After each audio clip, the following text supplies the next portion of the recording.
Hi, this is William Ramsey. Welcome to William Ramsey Investigates. This will be part 6 of my reading of the rape gang inquiry.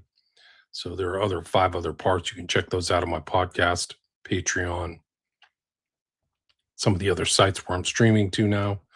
As long as those stay up, it feels like YouTube is already kind of curtailing some of my advertising and reach, which is not surprised. So it's a lousy company, terrible place to stream to. I don't even know why I'm doing it, but anyway, here we go. Part 6, the final part.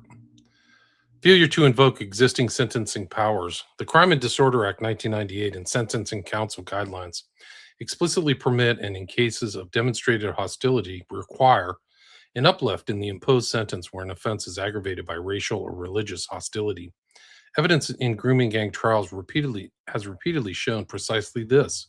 Victims described as white slags, white trash, kuffar bitches, or they were told only good for me, men like me, to F and use like trash. Perpetrators shouted Allahu Akbar and boasted of racial supremacy. Yet, as far as available public records are concerned, racial aggravations have never once been invoked against anti white rape gangs, either by prosecutors or judges.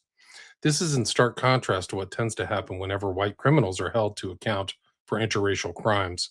Prosecutors did not hesitate, for instance, to pursue aggravating charges against Darren Osborne after he murdered a crowd of Muslims with his van in 2017. Sentencing Osborne to life imprisonment with a minimum tariff of 43 years, the judge cited Schedule 21 to the Criminal Justice Act 2003 to confirm that a murder done for the purpose of advancing a political, religious, racial, or ideological cause counted alongside a terrorist connection as an aggravating factor in Osborne's crime.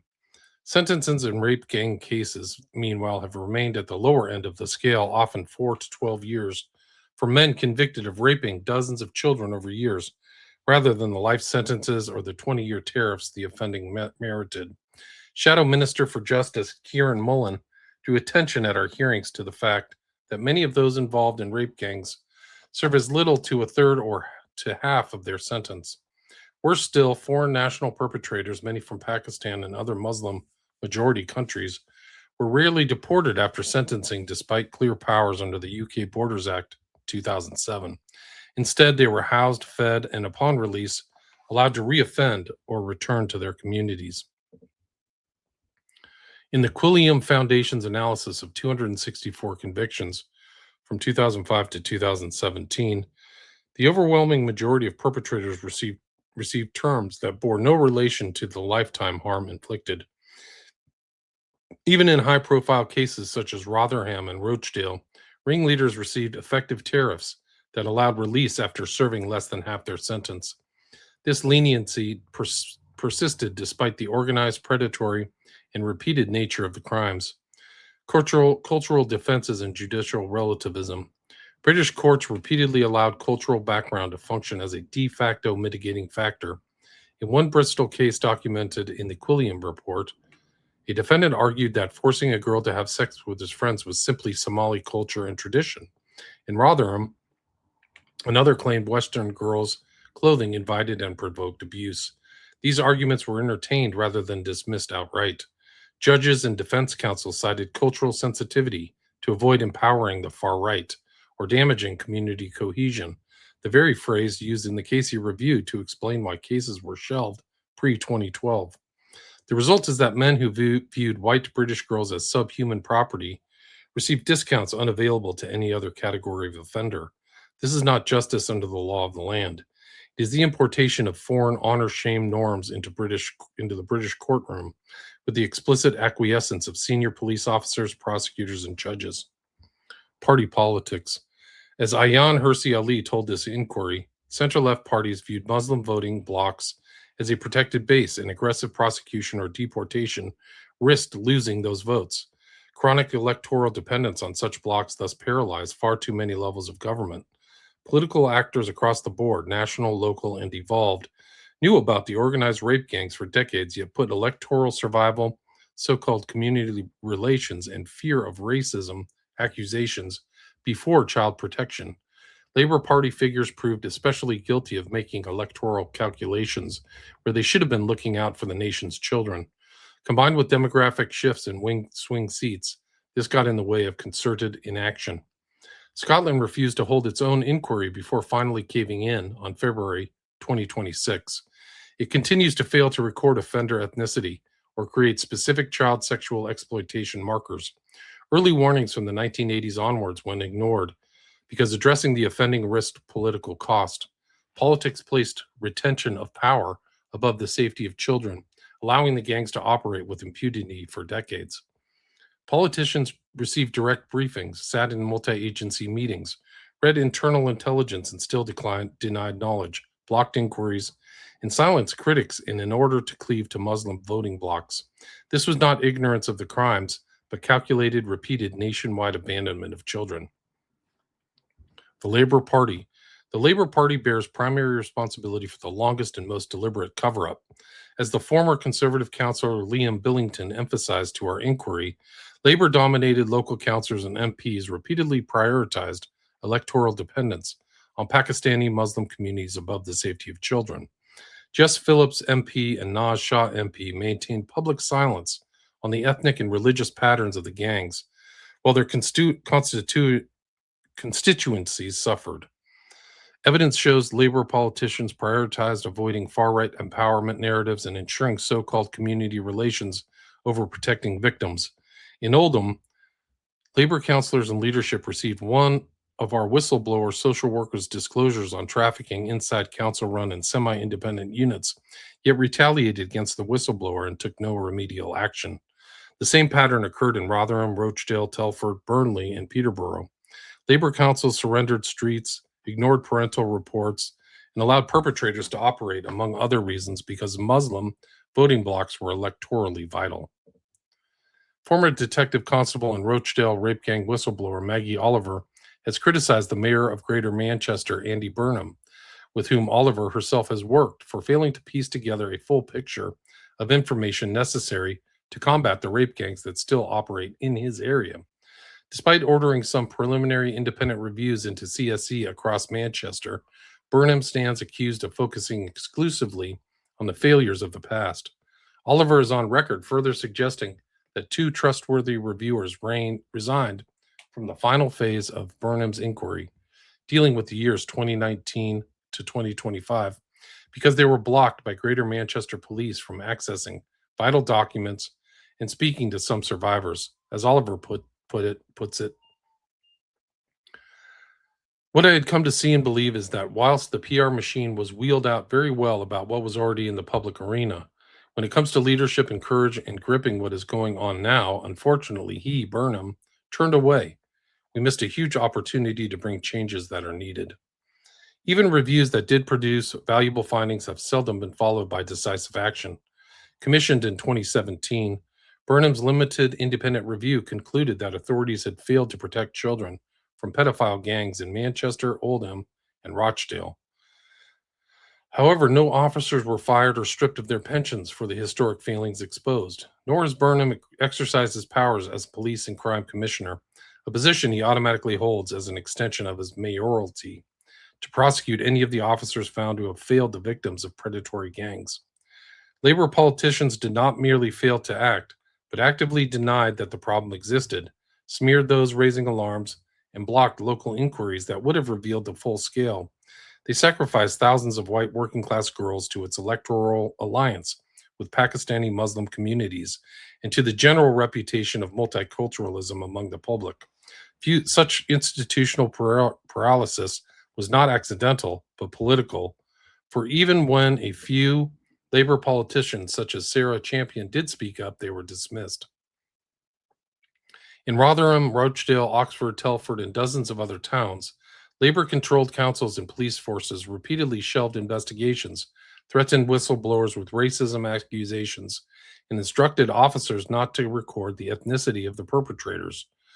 The 2014 J report exposed how Labour councillors and senior officials in Rotherham dismissed the systematic rape of 1,400 girls because to do otherwise risked alienating the Pakistani community.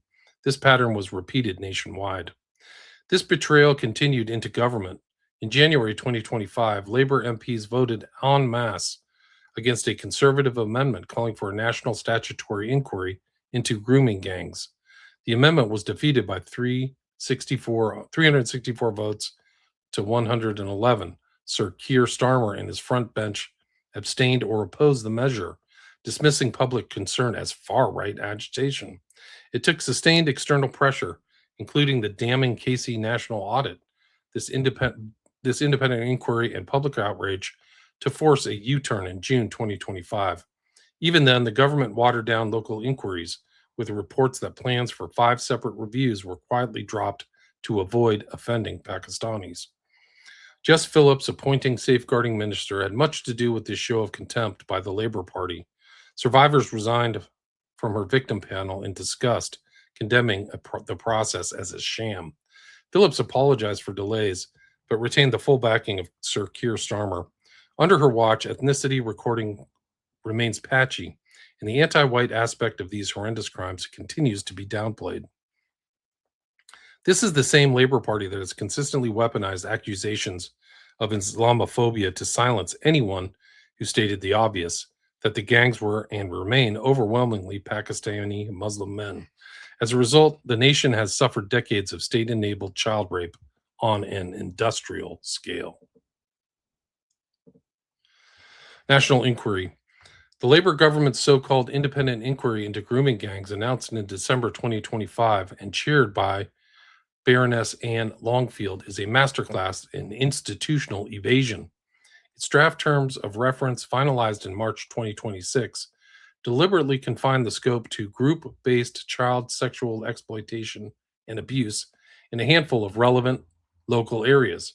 The inquiry is explicitly time-limited, targeted, and proportionate, and framed as an exercise in examining failures in practice and obstruction by statutory services. There is no mandate to examine the national scale of the problem, the overwhelming ethnic and religious profile of the perpetrators, and honor and shame-based cultural drivers, and the role of political correctness and electoral cynicism in allowing the abuse to flourish for decades. Victims and survivors are notionally placed at the center, yet the terms of reference carefully avoid the very questions that the public and the survivors have demanded to be answered for decades. This is not an inquiry designed to deliver truth or justice. It is a containment exercise. By narrowing the focus to local operational failures and excluding any systematic analysis of the demographic, cultural, and religious patterns that witnesses have repeatedly described, the government has ensured that the most uncomfortable truths, not least those that implicate Labor's own chronic dependence on certain voting blocs, will never be confronted. The very government that once resisted a national inquiry has now given us one with terms so tightly drafted that it cannot possibly disturb the political consensus that enabled the rape gangs. None of this will expose what really happened. It is structured precisely so it cannot.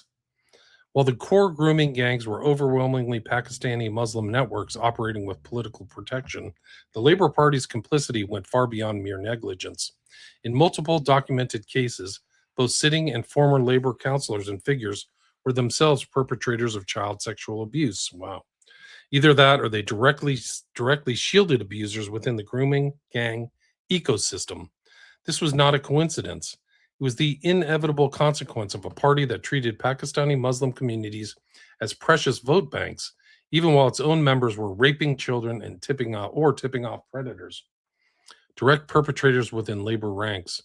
Lord Nazir Ahmed, former Labour councillor in Rotherham and Labour peer, was convicted in 2022 of multiple child sex offenses, including rape of a 13-year-old girl. Jailed for 5.5 years, Ahmed had been a Labour councillor since 1990 and was elevated to the peerage by Blair. Survivors described him as part of the same networks that enabled Rotherham's grooming gangs. Sounds like the Epstein stuff. A survivor publicly demanded he be stripped of his peerage and truly shamed. The former Labour councillor Lerone Velleman pleaded guilty to sex offenses against a child after approaching a 13-year-old and asking if she was a virgin. The Labour councillor Carol Clark faced formal complaints after allegedly warning her pedophile son of his impending arrest in a grooming-related investigation while simultaneously voting on grooming gang matters. The former Labor MP Ivor Kaplan was arrested for grooming a 15-year-old child in 2025. These were not isolated bad apples. They were labor members operating in the very councils, Rotherham, Rochdale, Oldham, and so on, where grooming gangs thrived under political cover. Enablers in positions of power. Beyond direct offending, senior labor figures either failed to crack down on rape gangs or obstructed efforts to do so. Sean Wright, labor counselor, Rotherham's Children's Services lead, 2005-2010, remained in post despite knowing about the scale of the abuse, resigned only after the J report exposed his department's catastrophic failure. Roger Stone, labor council leader, Rotherham 2003-2014, presided over local government during the cover-up documented in the J report. Multiple Rotherham labor councilors interfered in police investigations, tipped off perpetrators, or dismissed victims as making lifestyle choices to protect community relations and votes. While Sir Keir Starmer was the director of public prosecutions, it has been reported that 13,000 suspected rape gang members and pedophiles were let off with warning letters. Incredible. They just didn't prosecute them. As stated earlier, the mayor of London, Sadiq Khan, repeatedly insisted there were no grooming gangs operating in the city. He described evidence from whistleblowers as politically motivated. He told the London Assembly that child sexual exploitation in the capital is far more complex matter. That's what they always. It's always too complex to solve. It is a what a joke. It's a dump now. London's a total dump, much like American cities. It is a far more complex matter and does not fit the grooming style patterns at least on the West Coast. Grooming style patterns on display across deprived northern towns. These statements he made despite the fact that the Metropolitan Police had in its possession reports of young girls being plied with alcohol and drugs, then raped by groups of men in hotels and other locations across London. A Daily Express investigation revealed that Khan had direct access to HM Inspectorate of Constabulary documents detailing the very patterns of offending he had denied. Khan read these files, yet continued to deny the existence of grooming gangs in public. Overall, the Labour Party did not just fail to prosecute the gangs. In some cases, its own members were the abusers, and in most cases, its councillors, leaders, and ministers put loyalty to Pakistani Muslim blocs before child safety. No other political party has such a well-documented track record of direct involvement with and institutional protection of industrial-scale child rape. This was in large part due to Labour's own electoral self-interest. The Conservative Party. The Conservative Party, when holding national power from 2010 onwards, failed to impose mandatory ethnicity recording for CSE offenders and failed to launch a nationwide statutory inquiry, despite the scale becoming public through the Rotherham J report and other local revelations. Successive conservative-led governments allowed the same local cover-ups to continue unchecked in non-labor areas and did nothing to force data transparency or protect children outside labor strongholds. The national political environment under conservative administrations permitted the gangs to operate for another decade without systemic disruption. A proud Islamophile, the former conservative minister Rory Stewart is a standout example of the malaise within the party. Stewart once stated on his podcast with Alistair Campbell, The Rest is Politics, that the grooming gang phenomenon is no more than a small-scale blight, largely confined to the north of England. At the very least, this downplays the national pattern documented in witness statements from towns and cities across the country and reinforced the political reluctance to confront the full scale. Sammy Woodhouse met David Cameron as early as 2015 and told him everything she knew, up to and including the fact that many child victims were still being criminalized. A number of prominent figures within the Conservative Party have become more vocal about the rape gangs phenomenon amid the issue's rising political salience. Even so, Conservative prime ministers from David Cameron to Rishi Sunak did very little in government. Scottish politics. John Lamont MP's evidence to our inquiry shows that the same reluctance operated north of the English border. Successive Scottish governments across parties, but with clear Labour influence in earlier periods, refused to commission a dedicated national inquiry into grooming gangs. failed to introduce specific CSE markers, and fell short of routinely recording the ethnicity of offenders. Excuse me. This data gap prevented the development of any proper national picture and enabled the rape gang networks to continue unchecked in both urban and rural Scotland. Pregnancy, abortion, and children born of rape. Gangs deliberately used pregnancy as a tool of control. Girls as young as 4 were raped repeatedly, until they became pregnant. Perpetrators then exploited the pregnancy to bind the victims to them, prevent escape, and exert ongoing coercion. Victims endured multiple pregnancies while still children themselves. Some miscarried under the physical and emotional trauma. Others were coerced into abortions. Those who carried to term gave birth as children and were left without support, education, or protection. Many of these victims had themselves been born of rape to mothers who suffered identical exploitation. The state would often remove the babies for adoption or place them into the same failing care system while leaving the young mothers in environments where the abuse continued. Intergenerational trauma became institutionalized.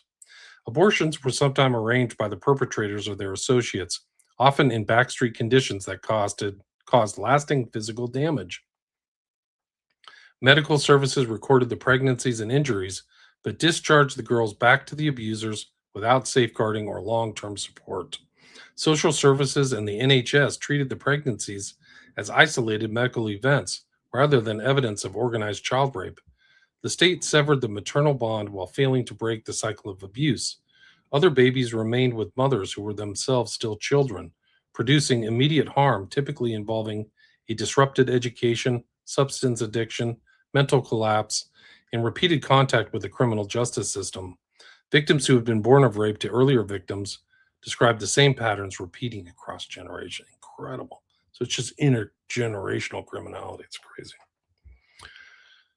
Every statutory agency encountered these pregnancies. Hospitals and sexual health clinics recorded genital injuries, STIs, in pregnancies in 11 to 16-year-olds, but made no protective referrals. Incredible stuff. Mental health services discharged girls after suicide attempts linked to the pregnancies without trauma care. Social services, this is like catastrophic. It's cataclysmic. This is off the charts. Social services closed cases that returned young mothers to risk environments. Police failed to investigate the rapes that caused the pregnancies, even when the perpetrators were named and known. Licensing authorities allowed the taxis that transported pregnant girls to continue operating. The family law courts made matters worse for victims across the board, often by awarding rapists parental rights over the very children begotten by their heinous crimes. In some cases, such rapists have been allowed to apply for a contact order to meet their grandchildren. Impact on survivors. The rape gangs destroyed the lives of hundreds of thousands of children. Survivors live with permanent physical and psychological damage that no institution has ever properly addressed. They carry lifelong PTSD, complex trauma, addiction, chronic pain, interrupted education, criminal records, lost children, and live with permanent fear. Many attempted suicide, and sadly, some succeeded. Others lost their own children to the same system that failed them. The state did not merely fail to protect these survivors, but it compounded the harm by criminalizing them, discharging them from hospitals without support, removing their babies, and leaving them in environments where the abuse could continue. The evidence shows a national pattern of lifelong devastation inflicted upon children who were raped, trafficked, impregnated, and then abandoned by every agency meant to help them. Fiona was raped repeatedly from age 13 while in care. She became pregnant at 15 and her child was removed for adoption while she remained in the same exploitative environment. Due to her abuse, she developed psychosis at 17 and mutilated her own legs with a blade because the gangs had complimented them during her abuse. She now lives with profound PTSD, substance dependency, and long-term physical health complications due to her abuse. Michelle suffered near daily rape from age 13, became pregnant 4 times as a child, endured miscarriages and a coerced abortion, and gave birth while still a teenager. She describes her childhood and future as destroyed, and she lives with PTSD that affects every day of her life. Chloe was raped repeatedly from age 11, contracted multiple STIs as a 13-year-old, starved to 5 stone, drugged with heroin, imprisoned in her own home, and publicly humiliated. She now carries severe gynecological damage and lifelong trauma. Leanne was abused from infancy, trafficked, and subjected to extreme violence, including penetration by objects, strangulation, and backstreet abortions. She lives with profound physical injuries and a total lack of trust in every institution. Grace was groomed from early adolescence, raped while intoxicated, entered violent domestic relationships, and watched her own children abused. She suffered severe mental illness, displacement, and ongoing stalking. Kate endured a decade of trafficking, filmed blackmail, read rooms of torture, animal rape, and witnessed murders of other girls. She received an NRM conclusive grounds, but despite this has received very little support and lives with trauma that she has to manage daily. Anna's recorded assault at 13 led to ostracism, an interrupted education, and lasting mental health damage. Jen was forcibly converted, married, and controlled under religious coercion, and she now has complex PTSD and lives in fear for her daughter, as she should. Leanne was held captive, beaten, raped while she was pregnant at 15. She miscarried and now suffers chronic fibromyalgia and psychological trauma. Taylor was gang raped across multiple towns, and she carries lifelong psychological harm. Jane was trafficked from a care placement, developed a severe eating disorder, was sectioned, and left with lasting physical and psychiatric damage. Rachel's daughter, age 12, was raped, bullied, and abandoned by police in school. She took her own life. Every survivor described the same long-term consequences: destroyed education and employment prospects, broken relationships, inability to trust adults or institutions, chronic physical pain, addiction, repeated suicide attempts, loss of children, and a permanent sense of shame and worthlessness implanted by the gangs and reinforced by the state. That's very important. The human cost is not abstract, but measured in ruined lives, lost futures, and children born into the same hell their mothers endured. Conclusions. The evidence from high profile convictions and compiled data on group based child sexual exploitation indicates a clear overrepresentation of Pakistani Muslim men as members of the rape gangs. However, when examining the religious dimension, often inferred from published names in court records and reliable reporting, the proportion of Muslim perpetrators appears even higher than the ethnic Pakistani figure alone would suggest. Analyses of conviction lists, such as those compiled by researchers reviewing cases from the late 1990s onwards, have found that approximately 90% of those convicted in relevant grooming gang cases bore distinctively Muslim names, a stark contrast to the roughly 6% Muslim proportion of the overall population. This pattern arises because nearly all documented Pakistani perpetrators in these cases have Muslim names, and additional convictions have involved Muslim men from other backgrounds, e.g., Somali, Iranian, Syrian, Turkish, and mixed groups with predominantly Islamic names. Non-Muslim participants remain exceptions, often isolated incidents in smaller and mixed groups. These recurring observations drawn from judicial outcomes, inquiries, and other public records establish a basis for advocating improved official data collection on the religion of perpetrators in group-based child sexual exploitation cases. Current national data frequently lacks robust recording of ethnicity, and religion is even less systematically captured, limiting evidence-based analysis and responses. Enhanced mandatory recording of both ethnicity and religion alongside other characteristics for suspects and convicted offenders in these offenses would enable clearer identification of patterns, better informed prevention strategies, and more proportionate policy interventions, while addressing longstanding criticisms of data inadequacies highlighted in government reviews and reports. The evidence heard by this inquiry is unequivocal, overwhelming, and devastating in its clarity. Organized networks of Muslim men systematically raped, trafficked, drugged, impregnated, and destroyed the lives of thousands upon thousands of British children across every region of the United Kingdom for decades. When the documented patterns from Rotherham, Telford, Rochdale, Oxford, Newcastle, Oldham, Huddersfield, Peterborough, Burnley, Teesside, and dozens of other towns and cities are extrapolated nationally, the scale reaches at least 250,000 victims. This is not a collection of isolated local scandals. It is a national scandal of industrial scale child rape and modern day slavery, enabled, protected, and prolonged by the deliberate failures of the British state at every single level. I'll repeat that. It is a national scandal of industrial scale child rape and modern day slavery enabled, protected, and prolonged by the deliberate failures of the British state at every single level. The testimony of the survivors and their families leaves no room for denial or equivocation. Sally watched her daughter's life unravel. Although her daughter has admitted to lying on occasion, the police privately acknowledged grooming, yet in public communications treated her only as a liar. Marlon had his parental authority stripped away so that his daughter could be returned to the very place where she had been raped. Whitney's reports of exploitation were dismissed, while her own childhood trauma was used to undermine her credibility as a mother. Rachel saw her 12-year-old autistic daughter discouraged from pursuing justice, bullied relentlessly, and ultimately driven to her death by an overdose after authorities failed her at every turn.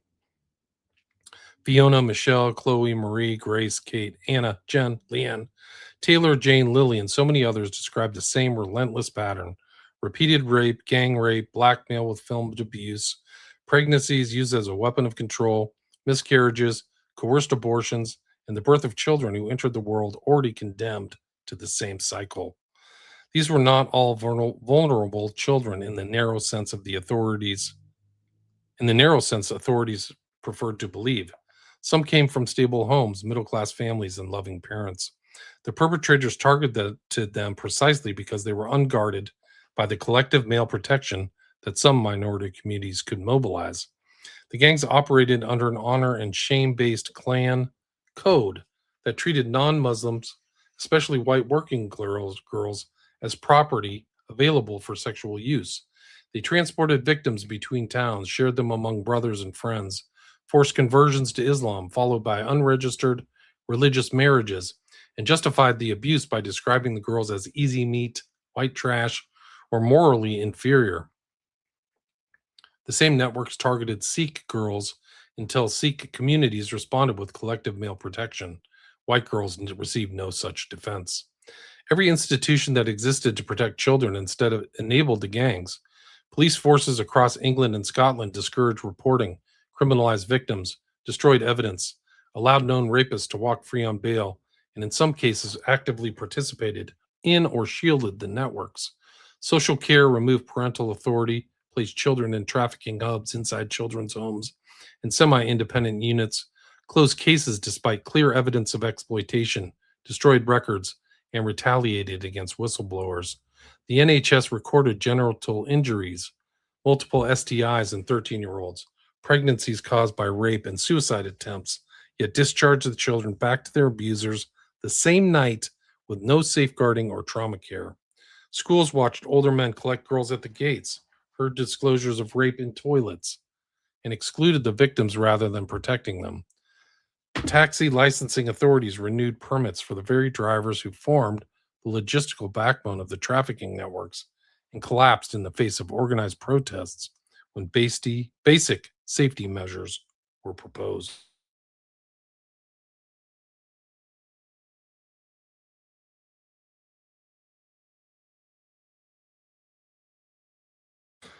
The media self-censored the ethnic and religious pattern for fear of being labeled racist. Social media platforms became the primary tools for initial grooming, distribution of rape videos, and coordination between perpetrators.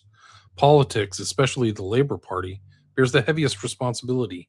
Counselors and MPs sat on the very authorities that covered up the abuse. They were briefed as early as 2003 through the CROP multi-agency group, yet later denied knowledge.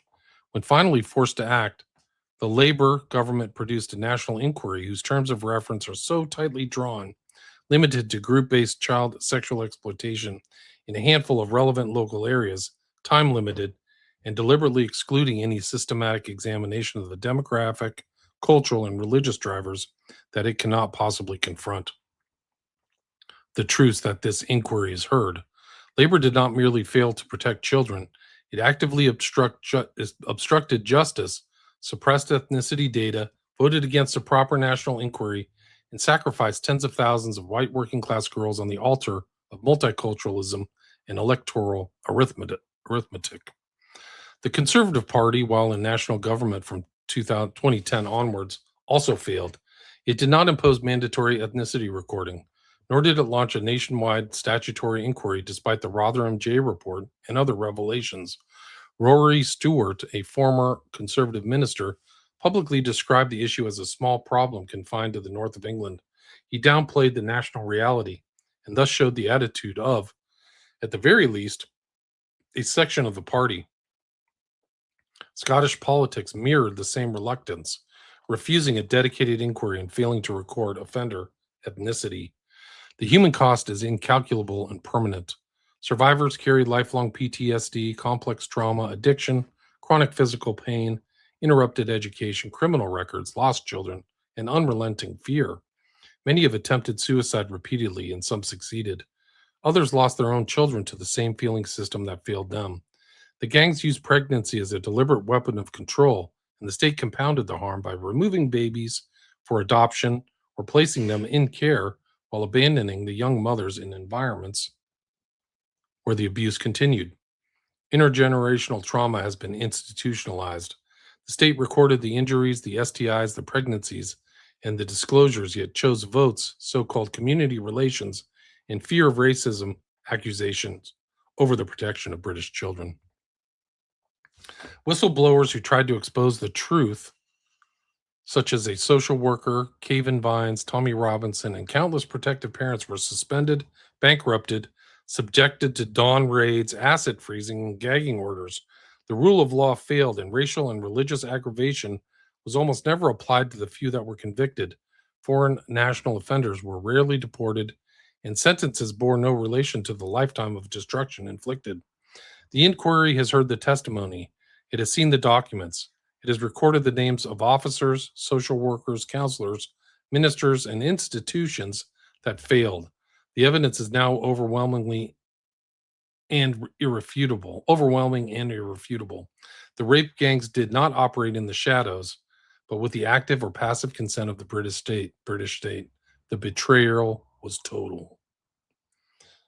All right, let's see what the recommendations are.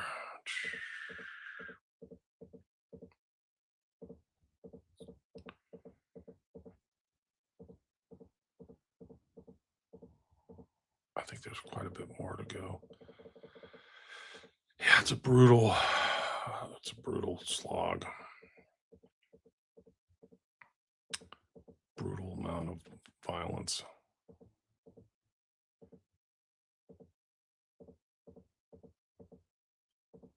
It's incredible that they got away for that long. Recommendations. The evidence presented to this inquiry by the victims and whistleblowers demonstrates beyond reasonable doubt that the rape gangs operated with either the active or passive consent of public authorities. More or less every institution failed. The state knew the patterns, recorded, and then often destroyed the evidence of harm, and chose political convenience over child protection.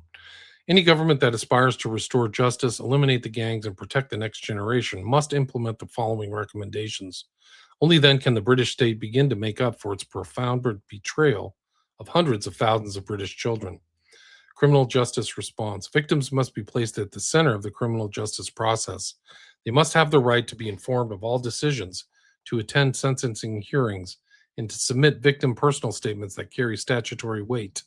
Independent sexual violence advisors must be funded nationally and assigned to every grooming gang victim from the moment of first report. Sentences. Current sentencing guidelines are grotesquely inadequate for organized child rape.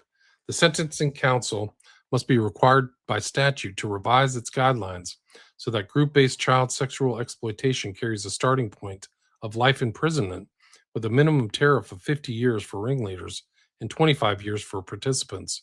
Racial or religious motivation, multiple victims, trafficking across counties, pregnancy caused by rape, and use of filming or blackmail must each be spelled out as statutory aggravating factors that push sentences toward their maximum extent. Concurrent sentencing must be prohibited where multiple victims are involved. Cumulative sentencing must be the default. A number of politicians, including Rupert Lowe MP, have also called for a referendum on reintroducing the death penalty for the most heinous crimes. There is a case to be made that this is more than proportionate where rape gangs are concerned. Immigration, deportations, and denaturalizations. Every foreign national convicted of group based CSE must, at very least, be deported. Any British citizen convicted of these offenses who holds dual nationality must lose their citizenship automatically upon conviction, rendering them liable for deportation. This ought to apply retrospectively to those convicted in the past, too. The Home Office must publish annual deportation figures broken down by national background and offense type. Where a perpetrator has family members in Britain who have supported, harbored, or failed to report the offending, the entire immediate family unit must also face deportation proceedings themselves, unless they can prove either active cooperation with authorities or no prior knowledge. The evidence from witnesses, convictions, and the Casey audit shows a clear overrepresentation of Muslim men, particularly of Pakistani heritage, in these organized networks. The inquiry has not ignored this. Mosques, madrasas, and community organizations that have harbored or failed to report perpetrators must face investigation and, if found guilty, be closed. The immediate deportation of anyone nested within such subcultures promoting attitudes that dehumanize non Muslim girls must be pursued. The nations of the world are not identical. Ultra selective border control, attentive to general patterns in sending countries, is therefore also vital to the long run happiness and continued existence of host peoples across the West. Immigration policy must immediately reflect the evidence. Anyone from a country whose nationals are disproportionately represented in rape gang convictions must no longer be entitled to a visa. This should be applied ruthlessly. Our young girls must come first. Children giving evidence. Special measures for child witness and grooming gang trials must be strengthened. Pre-recorded evidence, remote testimony, and screens must be the default. Cross-examination that re-traumatizes the child must be prohibited. The court must appoint a specialist intermediary in every case. The Crown Prosecution Service.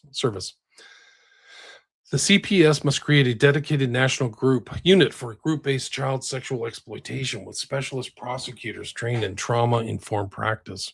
Charging decisions must no longer be influenced by community impact or fear of racism allegations. Failure to charge a clear case must be reviewable by the Attorney General and should result in criminal liability for those who do not carry out their duty. Overseas Task Force. It has been established that organized gangs, chiefly of Pakistani heritage, have not only groomed, raped, and tortured thousands of women and girls across Britain, but have also trafficked such victims overseas, particularly to Pakistan and other countries. Evidence from independent hearings, early day motions in Parliament, and of course survivor testimonies presented to this inquiry serve to suggest as much. The intent by perpetrators to exert near total control, prevent disclosure of the abused, obstruct homegrown investigations, and continue inflicting abuse in environments with weaker safeguards. The full extent remains under-investigated due to historical institutional failures by police, councils, and social services, often linked to concerns over racism allegations or inadequate cross-border cooperation. This must be rectified. It is therefore recommended that a dedicated task force be established within the Foreign, Commonwealth, and Development Office, FCDO, working in close liaison with the Home Office, police forces, the National Crime Agency, and international partners. This unit should prioritize the identification, location, safeguarding, and urgent repatriation of affected British women and girls. That means enhanced consular support, intelligence sharing on missing person cases recorded in known grooming hotspots, targeted reviews of passports and travel records linked to known perpetrators, and diplomatic pressure on destination countries for victim extraction and evidence gathering. Compensation. A national compensation scheme for grooming gang victims must be set up at once. Something similar already exists in the form of the Criminal Injuries Compensation Authority, CICA, established in theory to seek compensation on behalf of people physically or mentally injured because of a violent crime in England, Scotland, or Wales. The CICA does so by suing authorities or perpetrators directly, but has proven time and time again to be unfit for purpose in all sorts of ways. Despite providing evidence that helped to convict the leader of a Rotherham-based rape gang, Sammy Woodhouse was refused compensation by CISA on the grounds that she had consented to her own abuse. Wow. How can you consent? That's insane. In our review, awards should be updated to reflect the lifelong harm documented in survivor testimony, including loss of education, employment, mental health, physical health, and family life. The scheme must be funded by a levy on all convicted perpetrators' assets and by the defined benefit pensions enjoyed by any public servants, whether within police forces or social services, found guilty of or dismissed for culpable negligence. Family. The law must place the protective family at the center of safeguarding. As such, the core principle that should underpin safeguarding reform is recognition that a child's family tends to represent the first, strongest, and most effective line of defense against exploitation. While there are circumstances in which children cannot safely remain within their family unit, exploitation cases generally differ from traditional intrafamiliar abuse models. Present safeguarding systems do not always reflect this distinction. Families may experience responses that frame them primarily as contributors to risk rather than potential safeguards against it.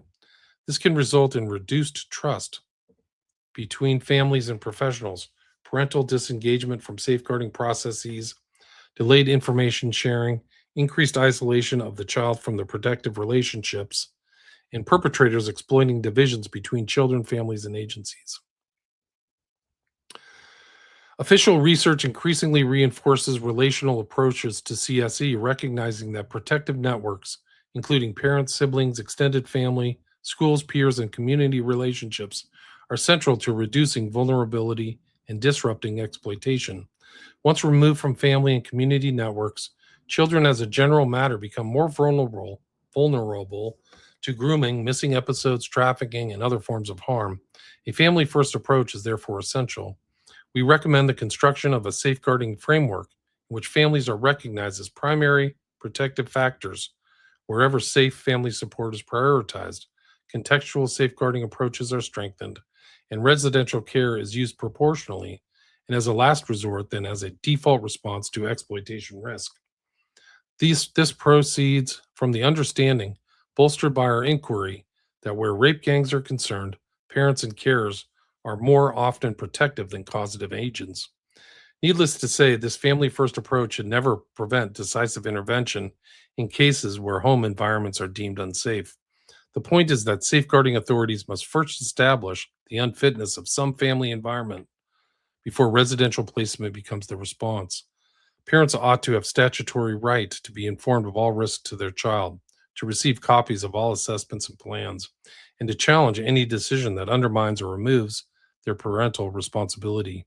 Financial and practical assistance, including emergency housing relocation where needed, must be made available to any parent reporting grooming indicator.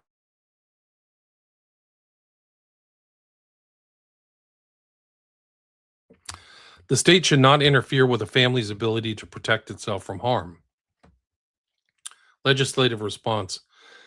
The existing legislative framework is fragmented, inconsistently applied, and deliberately blind to the ethnic and religious patterns documented in this inquiry and the KC National Audit. As we have noted above, the Sexual Offenses Act of 2003 and the Modern Slavery Act of 2015, among other relevant statutes, already contain powers that were never used to any significant effect against the rape gangs. Ethnicity recording, too, remains either patchy or absent. Group-based child sexual exploitation is not even a distinct offense with its own sentencing guidelines. The result is a system that records thousands of individual offenses while concealing, deliberately or otherwise, the organized nature of the predation. A single comprehensive childhood sexual exploitation act must be enacted at once. This new statute should create a specific offense of organized group-based child sexual exploitation, understood as participation in networks that groom, traffic, or exploit children for sexual purposes, whether or not each individual act can be separately proven, with mandatory minimum sentences and aggravating factors for racial or religious motivation. It must reverse the presumption that a child can ever consent to sexual activity with an adult, especially in a grooming context. Courts to date have recognized that apparent acquiescence may be the product of coercion or psychological manipulation, but the statutory formulation has not fully reflected this aspect of CSE. It must also impose a statutory duty on every relevant public authority to record and publish the ethnicity, immigration status, nationality, and religion of both victims and perpetrators in all such cases. This would entail speedy repeal of any legislation that forbids authorities from collecting relevant ethnicity and religious data. Last of all, it must criminalize, as we shall elaborate below, any provably culpable failure or refusal on the part of public officials to act on rape gangs for fear of inflaming community tensions or inviting racist media scrutiny. This would build upon existing principles concerning misconduct in public office, but provide clearer and more enforceable standards. Parliament should mandate enhanced sentencing for offenses committed as part of organized networks, including minimum custodial terms and expanded use of whole life orders in extreme cases. The gravity of such offending, often involving prolonged abuse, trafficking, and commercial exploitation, justifies the harshest possible sentences. A broader constitutional question arises concerning the interaction between human rights law and the prosecution of organized sexual exploitation. It is frequently argued that existing rights frameworks have been interpreted in ways that inhibit robust enforcement or contribute to institutional caution. A comprehensive review of the Human Rights Act of 1998 should therefore be undertaken with a view to recalibrating the balance between individual rights and the protection of vulnerable victims. Reform should focus on ensuring that rights-based arguments cannot be deployed to obstruct investigations, prosecutions, or deportation proceedings involving serious sexual offending. Indeed, it is probably preferable to repeal the Human Rights Act of 1998 than to allow it to continue in its current form. The Equality Act of 2010, if not repealed altogether, should never be applied to criminal justice and safeguarding contexts. Anti-discrimination principles must not operate as a deterrent to the identification of risk patterns or the enforcement of criminal law. Short of full repeal, at the very least, legislative amendment should clarify that equality protections can neither be invoked to shield criminal conduct nor to restrict lawful investigative practices based on evidence-led risk assessment. Preventative mechanisms must be significantly expanded to address the evolving nature of child sexual exploitation and organized grooming networks. At present, the criminal justice system remains heavily reactive, intervening most decisively only after serious offenses have already occurred and victims have suffered lasting harm. While prosecution and punishment remain essential, greater emphasis must be placed on early intervention, disruption, and risk management in order to prevent abuse before it escalates. One vital reform would be to ensure the wider and more proactive use of sexual risk orders, SROs, and related civil preventative orders. In principle, these powers allow authorities to impose restrictions on individuals who demonstrate concerning behavior characteristic of sexual abusers, even where a criminal conviction has not been secured. Greater readiness to deploy them would give police officers and safeguarding agencies more confidence to intervene sooner rather than later, whether by restricting contact with vulnerable children, monitoring online activity, limiting access to certain locations, or preventing association with suspected grooming networks. Such measures would help close the gap between suspicion and prosecution, where many offenders currently continue operating unchecked. For similar reasons, compulsory monitoring arrangements for high-risk offenders should be strengthened.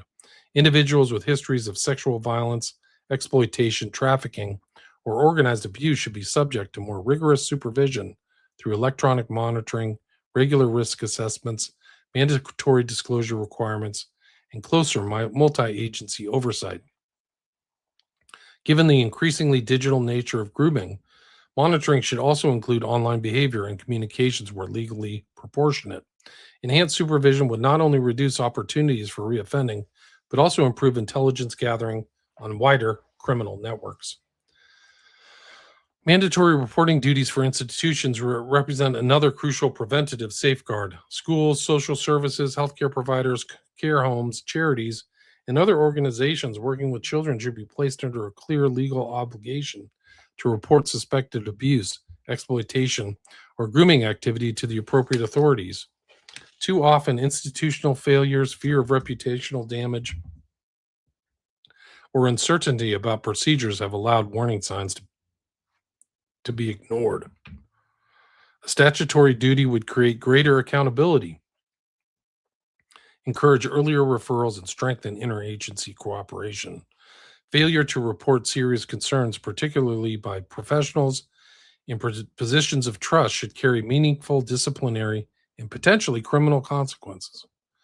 Expanding preventative powers must, however, remain consistent with principles of proportionality, due process, and basic freedoms. Safeguards including judicial oversight, regular review mechanisms, and clear evidential thresholds are necessary to ensure that expanded powers are not used arbitrarily. Nevertheless, where the protection of vulnerable children is at stake, the balance of public policy should favor earlier intervention rather than waiting for irreparable harm to occur. Finally, the overarching legislative objective should be to recognize organized sexual exploitation as a form of structural criminality. This requires a shift in both legal doctrine and institutional culture. The law must move from reactive punishment to proactive eradication of networks that exploit vulnerable children. So, without such a shift, existing statutes, however numerous or severe in theory, will continue to operate as instruments of retrospective justice rather than effective protection. The following principles must be enshrined in the aforementioned Childhood Sexual Exploitation Act. Children can never consent. The act must prohibit any agency or court from treating a child's previous behavior, clothing, intoxication, or lifestyle choices as mitigation or consent. Any professional who uses such language in reports or proceedings must face disciplinary action and potential criminal sanction. Accountability encourages competence. The act must contain greater clarity in law, detailing the positive expectations to which public facing bodies with a statutory duty of care must be held accountable. Among frontline professionals, it is, of course, everybody's duty to safeguard children. The clarification should be such as to require the relevant duty holder, be it an individual or an organization or some other entity, to take proactive, affirmative steps to save children from group based exploitation. Breach of this duty, whether by provable incompetence or deliberate malpractice, must be an offense. Repeated failure to act on known safeguarding indicators has been one of the defining characteristics of the rape gang scourge across Britain. Public bodies must therefore face clear legal accountability where serious neglect occurs. Crimes committed by child victims of grooming at the behest of abusers lack the mens rea or guilty mind to count as criminal in the conventional sense. The act must expunge the criminal records of any child or young person convicted of crimes, including prostitution, drug possession, or a public order offenses that occurred while and because they were forced to do so. The presumption must be that such convictions were the direct result of either manipulation or coercion. Named Sammy's Law after Sammy Woodhouse, this would be for the benefit of survivors in need of closure who were criminalized instead of protected. Proven rapists forfeit their parental rights. The act should make it unambiguous that rapists, upon conviction, automatically lose their parental rights over any children born of such rape. Sharia marriage. The act must prohibit Sharia marriages. Too often, these have served as a pretext for abusers to exercise greater coercive control over their victims. This is because Sharia courts effectively operate as a parallel judicial system, recognized in British law but not of British law. This enables them to govern the life of Muslim communities, and by extension, the life of any victims groomed by such communities, in ways counter to our long established norms and customs. Okay, let's see. There's like frontline response. Next step, I'm going to skip that just for brevity. Next steps: publish this inquiry's full witness statements, seek out further witness statements so that most victims can tell their story Name within Parliament those found to have enabled the rape gangs, initiating civil proceedings and private prosecutions where appropriate. We have had more women come forward since our formal hearings took place. Be in no doubt that we intend for our rape gang inquiry to have a long life well beyond the publication of this one report. It will be updated as and when we learn about the most horrific blight on our national story. This is the initial phase of a much larger mission to make sure that no such avoidable atrocities can ever happen again. Concluding message from Rupert Lowe, MP, Rape Gang Inquiry Chair. I want to thank you for taking the time to read our report. I hope it has gone some way to helping you understand the horror that has unfolded in almost every British town and city over the last 50 years. Participating in our hearings, listening to the survivors was the most harrowing experience of my life. It is impossible to understand how such evil has been allowed to flourish on such a horrifying scale. This inquiry was founded because the authorities failed to act, the politicians failed to act, and the civil service failed to act. Everyone failed to act. We will not make that same mistake again. We will provide a platform for further victims to tell the nation their story. I will name perpetrators using parliamentary privilege, and will aim to put those people in prison through cooperation with the relevant authorities. If they fail to take the necessary steps, we will deploy private prosecutions to obtain justice at last. The ultimate objective of our inquiry is clear: put rapists and their enablers behind bars. There will be more news to come very soon on that front. Thank you for your time and attention in reading this historic report. Rupert Lowe, MP, The Rape Gang Inquiry. So that concludes part 6. I skipped over just a little bit of the stuff at the end, but you can read it online. It's available. And thank you for listening. You can listen to the other parts 1 through 5 too on my podcast, and I'll put it in William Ramsey Reads History section as well. So thank you very much for listening.